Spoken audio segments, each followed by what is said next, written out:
Picture this, I'm a soldier in the United States Army, which means I don't get to see my family often. This one time, I was finishing up a 24-hour staff duty shift, making sure the world wasn't ending, and I was dead tired. That's when I get a call from my sister, telling me she wants to visit. Now, my wife and I were already dealing with a less than stellar living situation, terrible roommates, and an impending eviction. So, I come home, and my sister's visit wasn't exactly ideal. Our apartment was, let's say, less than pristine. It was one of those places where no matter how hard you try, roaches still find a way in. But we thought, hey, it's family, so we agreed to let her crash on our couch. On the day of her arrival, my wife and I decided to take her out to see the latest Harry Potter movie. We even bought her a ticket. But when we excitedly told her about our plans, she suddenly decided she was tired and didn't want to go. A bit reluctant, we dropped her at our apartment so she could take a nap. Jet lag, right? We arranged an air mattress and made her comfortable while we enjoyed our date night. But the next morning, at the crack of dawn, she's banging on our bedroom door. I'm jolted awake, and she's all excited about plans she hadn't even discussed with us. I tried to explain that I needed some sleep, having just worked a 24-hour shift, but initially, she was understanding. That's until the tattoo topic comes up. She says she wants to get a matching tattoo with me. I tried to explain that I needed to help my wife pack, but she wasn't having it. In the end, I got the tattoo she picked, and we rushed back home. My wife gave in to her nap request. We eventually agreed to a nap, but then came the beach plans. My sister wanted to go, and I reminded her about my need for rest. This time, my wife put her foot down, and my sister was not happy. In the end, my sister learned that visiting someone's home requires respecting their boundaries, even if they're family. Listen up, she declared, you're not at your place, you're visiting us in our home. Your brother's been on a grueling 24-hour shift, barely catching 4 hours of sleep, and we rushed to pick you up from the airport. If you're looking for entertainment, head to the living room and catch some TV. He's drained and doesn't want to risk his life chauffeuring you around like a lost puppy when you're the guest here. Stupefied, my sister was left with no words but an eventual, all right. Fast forward a few hours, post a much-needed nap. My wife and I were contemplating our next move. Both homebodies, we had a slight disagreement, not a full-blown argument but enough to draw attention from our roommates.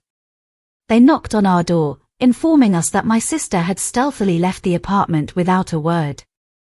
I sprinted down the stairs, running a 4-mile radius in search of her. I finally found her by a hospital, walking on the sidewalk, in tears. She admitted, I don't want to be the cause of tension between you and your wife. I don't feel welcome here. I comforted her, telling her it was going to be all right. After convincing her to return to the apartment, she remained adamant about not going inside. I decided to fetch my wife to persuade her to come back upstairs. Eventually, she was back in the apartment, but it didn't take long for her to make her way back to the porch, attempting to guilt-trip me. She claimed she was having a terrible time, even though we had done everything she wanted.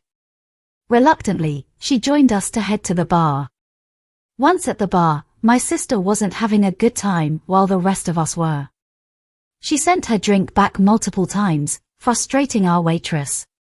To top it off, she left us to pay for her drinks, saying, I'm your guest, I shouldn't have to pay.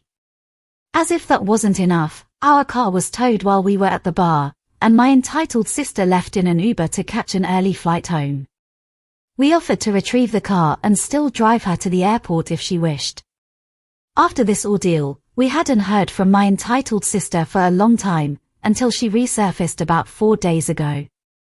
I had shared some personal struggles and asked for marriage advice on Facebook, but she not only aired my issues publicly but also said vile things about my wife and me, even threatening my wife and her younger sister. I blocked her, hoping it would be the last of her, but no, she had one more act. Fast forward to today, and guess what? I was on staff duty again.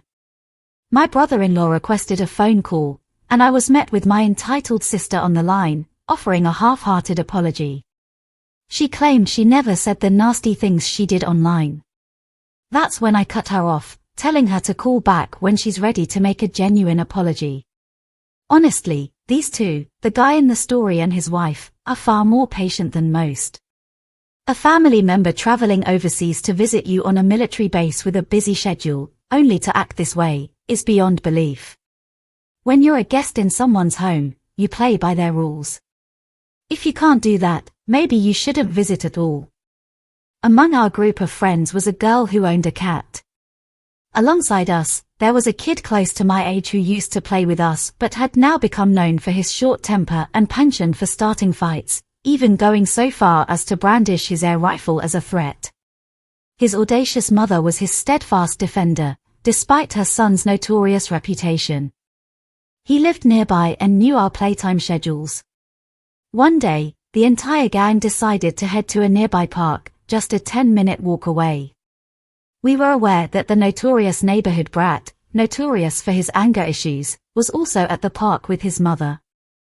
Our plan was simple: avoid any provocation and maintain a safe distance.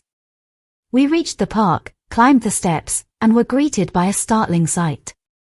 The neighborhood troublemaker had my friend's sister's cat inside a kennel, positioned around 20 feet away from him. He was taking shots at the kennel with his air rifle, while his mother sat casually on her phone, about 40 feet away, completely disengaged. As you might guess, what happened next is quite predictable, but before we dive into that, let me set the scene. The troublemaker, although relatively young, was larger than his age suggested, weighing about 100 pounds, I'd estimate. On my end, I had trained in judo and held a blue belt, so I knew I could take him on. Without hesitation, I charged him, disarmed him of the air rifle, and swiftly took him down. As expected, he started screaming for his mother while I held him in one of the less dangerous judo holds. The mother, not surprisingly, came charging toward us, screaming frantically.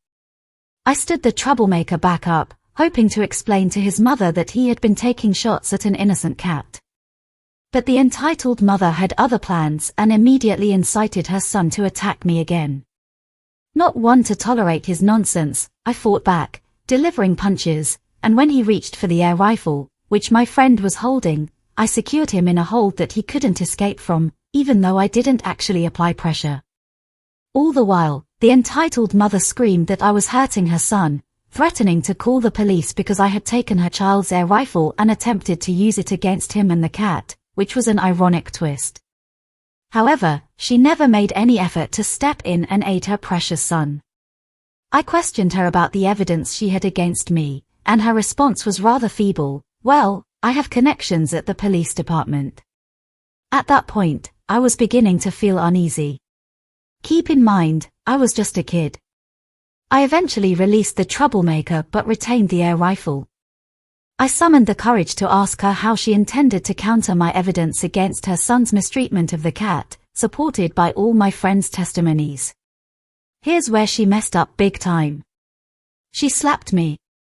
I didn't retaliate physically, but we all opted for a slightly cowardly yet justified approach.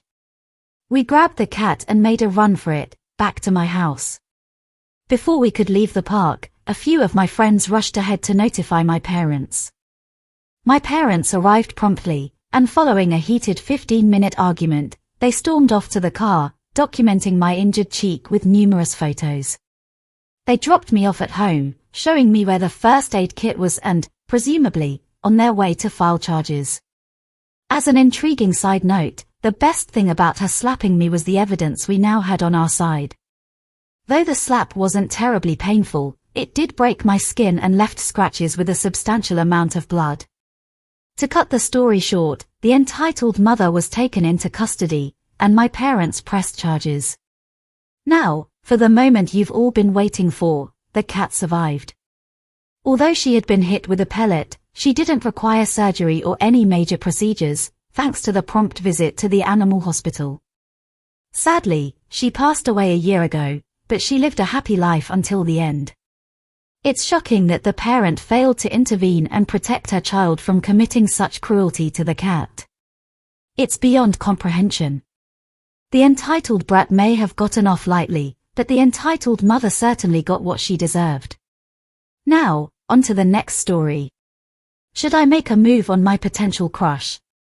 This tale of young romance unfolds. I've known this lad for about a month, and we started chatting about a week and a half ago during class.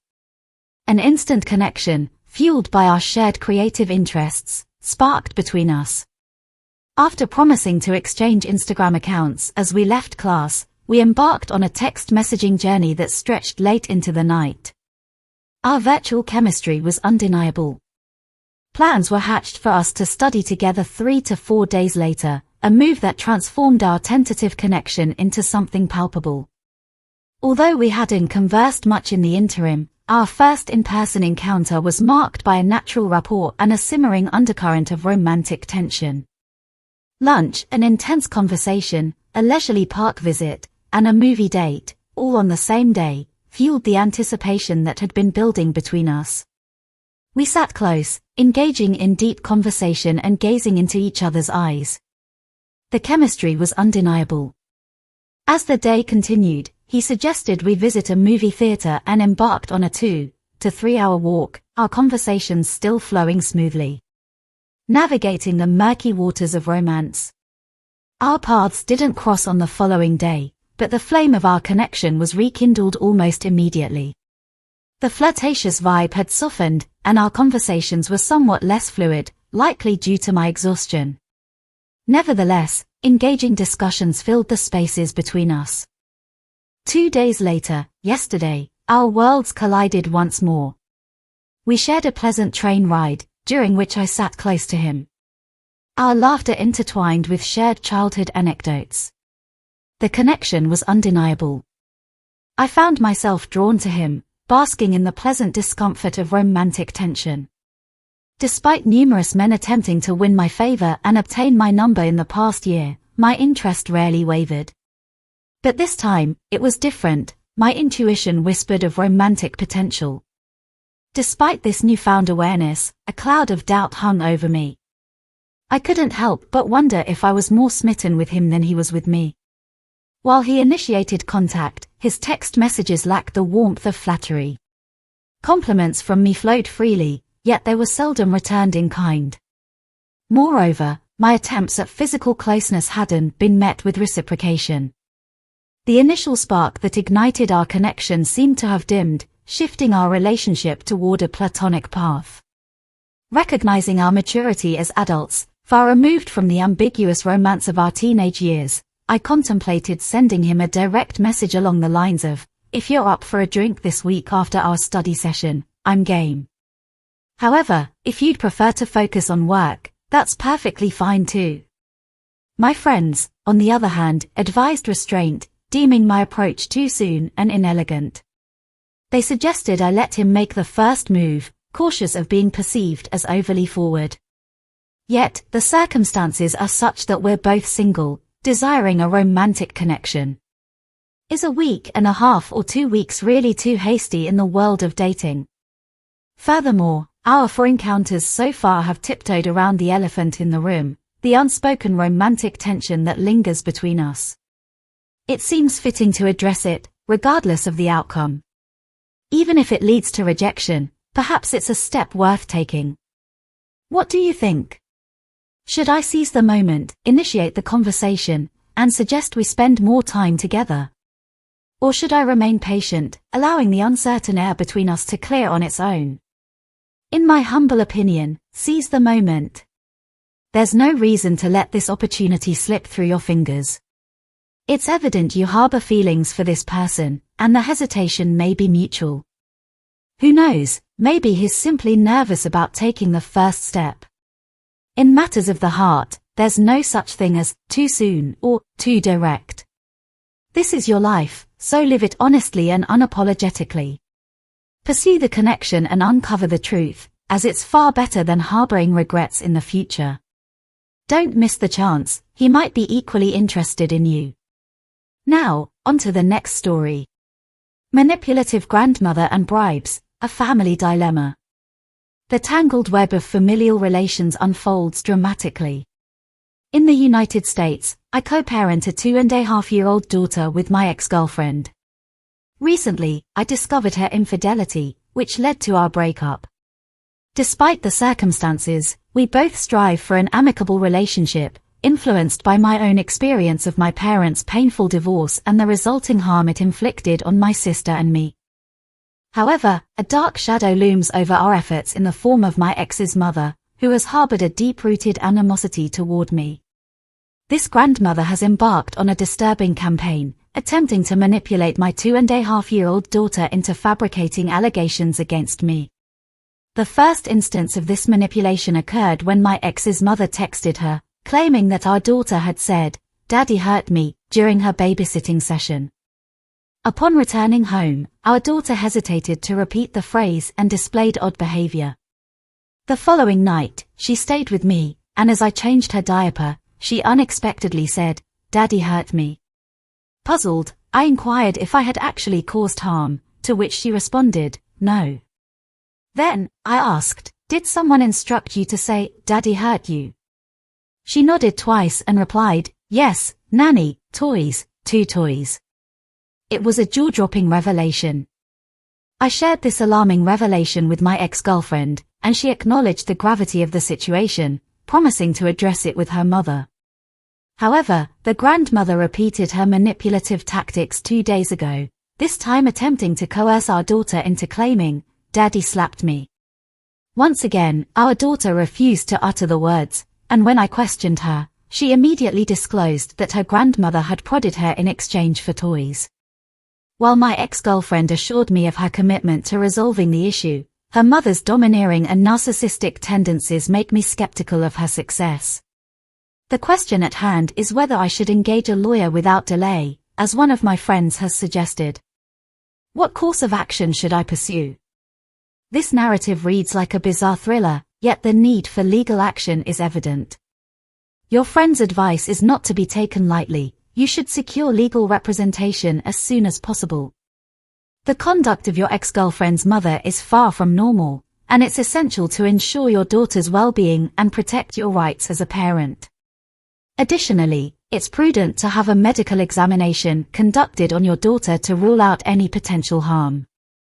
Your ex-girlfriend's mother's actions are deeply concerning and should not be taken lightly. It's important to involve a lawyer to protect your rights and your daughter's well-being.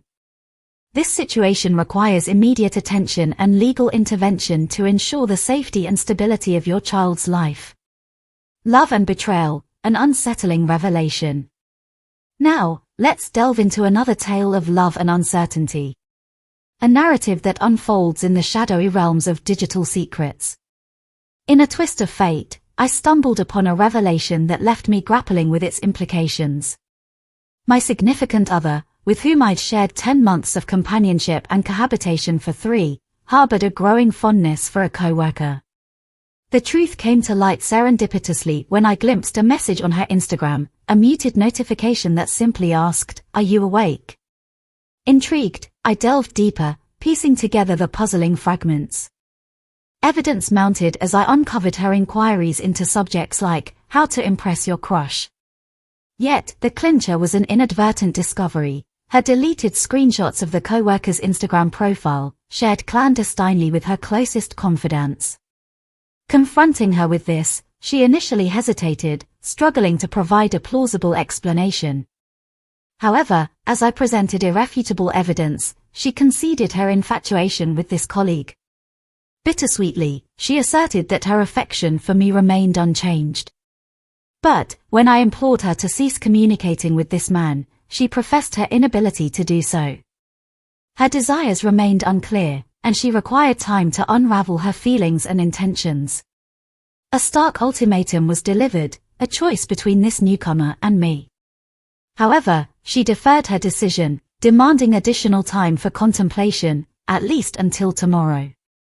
I find myself perplexed, caught in the throes of emotional turmoil, as I continue to love her, my future intertwined with her in mind. The question that remains is how to navigate this tumultuous sea of emotions. In my humble opinion, if she requires time to ponder this decision, that, in itself, might be the answer. It appears that you may not be a top priority in her life, which prompts the question, why strive to force your presence? While it may seem harsh, the reality is that her hesitance is not about this other individual, it's about her readiness for a genuine relationship. It's indeed a disquieting situation, and it's worth considering whether it might be preferable for her to choose the other man if that's what she genuinely desires. You've shared 10 months together, and 3 under the same roof, but it's evident that she may not be prepared for the level of commitment and love you're offering. Even if she does opt for you, there's the looming possibility of her repeating this pattern in the future. Proceed with caution, and prioritize your own well-being in this complex scenario. Thanks for watching. When you subscribe, make sure to hit the bell to turn on notifications. To finish listening to all the stories, use the playlist at the top of the description.